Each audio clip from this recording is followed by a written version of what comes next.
акциябыз уланууда.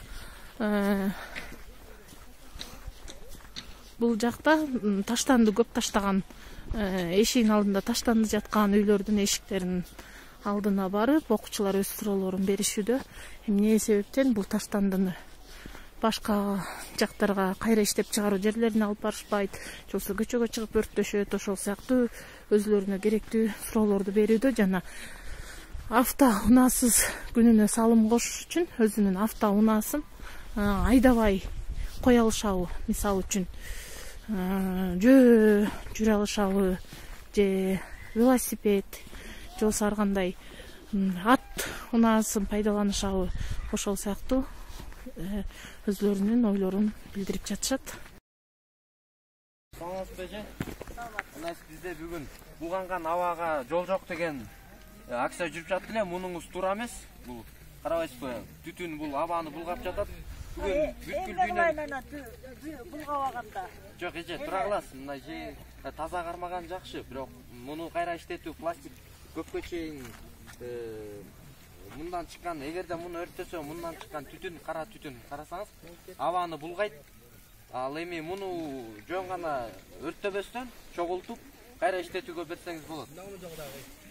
Бүгүн бүткүл автомобилсиз күнү болуп жарыяланып атат. Муну өчүрүп кайра иштетүүгө камдап коюңуз эже. Муну кара түтүн, карабайсызбы, капкара түтүн чыгып жатат. Өчүрүп салайын.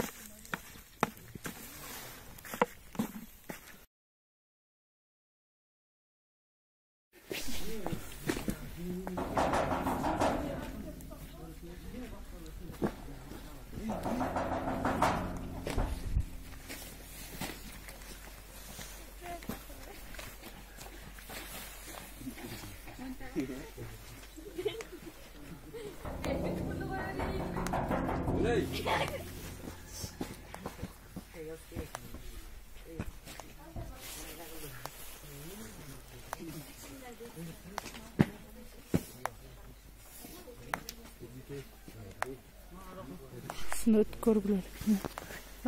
Сиз бул үйүңүздөн чыккан таштандыны өрттөйсүзбү, же болбосо кайра өткөзүүгө кайра иштеп чыгарууга өткөзөсүзбү? Мисалы үчүн эми желим жана салафан бутулкаларды чогултуп кайра иштетүүгө берсек болот. Ал эми жалбырактарды өрттөшүбүз керек да. Жалбырактарды өрттөп топурактарга жерди казып көмүшүбүз керек. Анткени салафандар канча жылга чейин өлбөй тура берет да.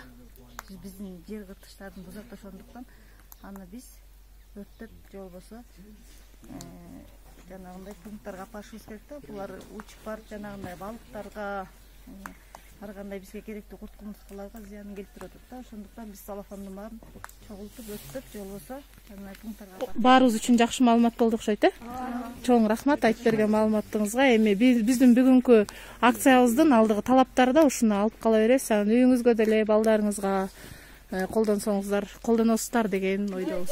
Жакшылары. Сүйлөп коебуз. Айылыбыздын эмне сүйлөбөй койду? Айылыбыздын кээ-бирки тургундары сүйлөгөндөн баш тартышты. Эшиктин алдында таштанды көп ушундай үйлөр.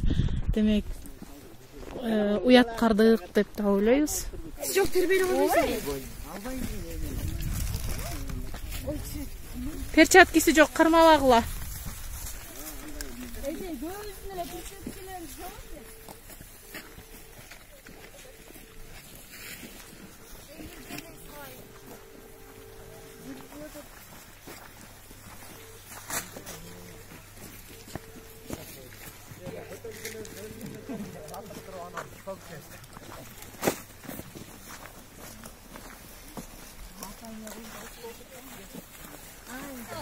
Жалбайсың онда, охрана.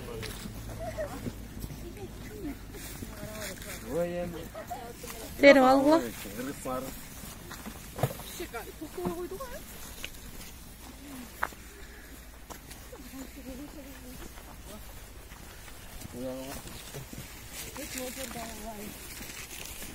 Биздин айлана чөйрөгө булганыч жаратып жаткан, абага терс таасирин тийгизген заттардын баарын терип, бүгүнкү күндө мектепте акция өтүлүп жатат. Бүтүрүүчү класстар акциянын өткөрүүчүлөрү.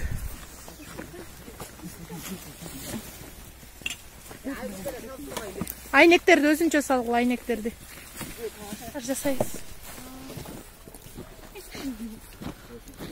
Көйлө чыгып атабы Нурсултан? Баклажкаларды өзүнчө алгыла, пластиктен жасалган нерселерди. Эмнеге пластикти эмнеге өзүнчө алдыртып атам? Себеби кандай? Айта аласыңарбы, балдар? Анткени аны өрттөсөк, терс таасир Жок, пластикти кайра иштетүүгө мүмкүн, ал эми айнектерди болсо мүмкүн. алардын өтөн бирок деген. Өрттөгө мүмкүн эмес, анткени кычкыл жаан болуп кайра биздин абага жайт. Мисалы адам ден соолугуна кандай таасирин тийгизет? Айлам пластикасы менен бул деген биздин организмге терс таасирлерди тийгизет болуш керек. Мисалы, түшүмдүүлүккө таасирин тийгизеби? Ооба, көптөгөн мисалы өсүмдүктөргө, бактарактарга терс таасир тийгизиши мүмкүн. Жалпылыктарына. Же мисалы булганган аба адамдын өмүрүн 20 жылга кыскартышы мүмкүн. Булганган аба Артта акырын.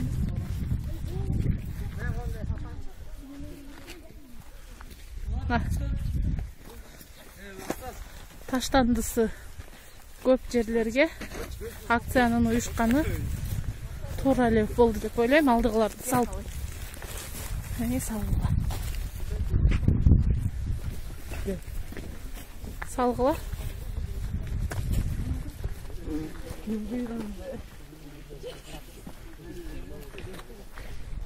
Бияка кирип суроолоруңарды бересиңерби, кыздар? Бергиле. сүйлөтөбүз буларды. Бердиңер, бияка акцияны тараттыңар. Эшигин алып таза экен. Таза экен, бияк жүргүлө. Уланталы.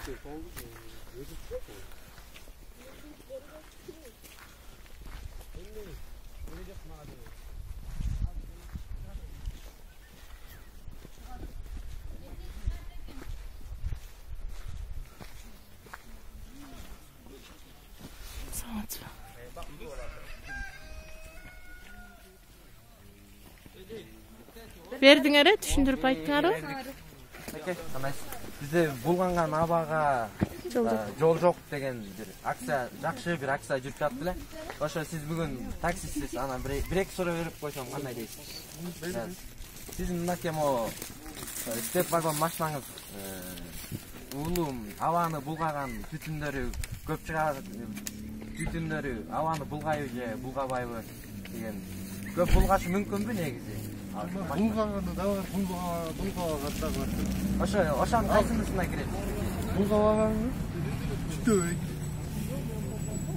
Түтөбөйт булгайт. Кийинирээк түтөбөйт. Туура ошол. Түтөбөйт да, туурабы? Рахмат. Бизде жакшы. Кыздар, баргыла силерде чогуу. Булганган абага жол Жандагылар Галия. Бирде. Бул машина кимдики болот? Меники. Мисалы, бул машинаңызды эртең менен же болбосо кечинде от алдырып атканда канчалык кыйынчылык менен от алдырасыз же? От алдырасың да. Канча мындай бир аз тагыраак айта кетсеңиз. Бир жарым саат эмес, бир 15 минут. Турат ана. Мунун бизде бүгүн дүйнөлүк автоунаасыз күнү болуп жатат бүгүн, бирок ошо боюнча суроолорду бергени келдик эле. Ошондо мунуңуз бул машинаңыз абаны булгайбы же булгабайбы ошо? Кандай деп өзүңүздүн ой пикириңизди айта кетсеңиз. Билбейм, булгайт эле. Өзүм жакта эле булгайт.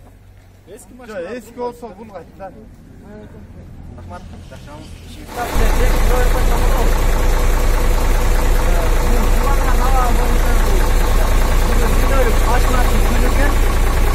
Автомобиль эгер сиз бул машинаңызды бир күн токтотуп, эч айдабай турсаңыз, кандай болуп калат? Өз салымыңызды кошо аласызбы? Бир күн машинаңызды токтотуп, айдабай коюп, абаны тазалоого.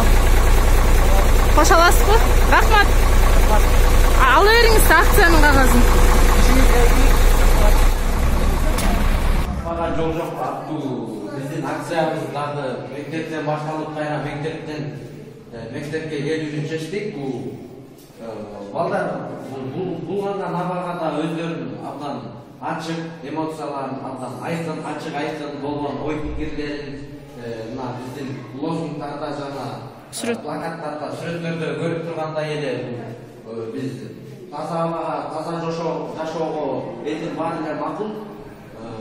Биздин ошо акцияга уланып булганган абага дагы бир жолу айта кетсек, булганган абага жол жок деп дагы жолу кайталайбыз. Есть в природе равновесие, нарушать его нельзя. В жизни это очень важно для тебя и для меня. Чтобы было равновесие, надо с вами, нам, друзья, не выбрасывать отходы и не загрязнять моря. Реже ездить на машинах и пускать из фабрик дым. И если захочешь бумажку или фантик кинуть не в корзину, ты подумай о природе. Еще нам здесь жить как вроде.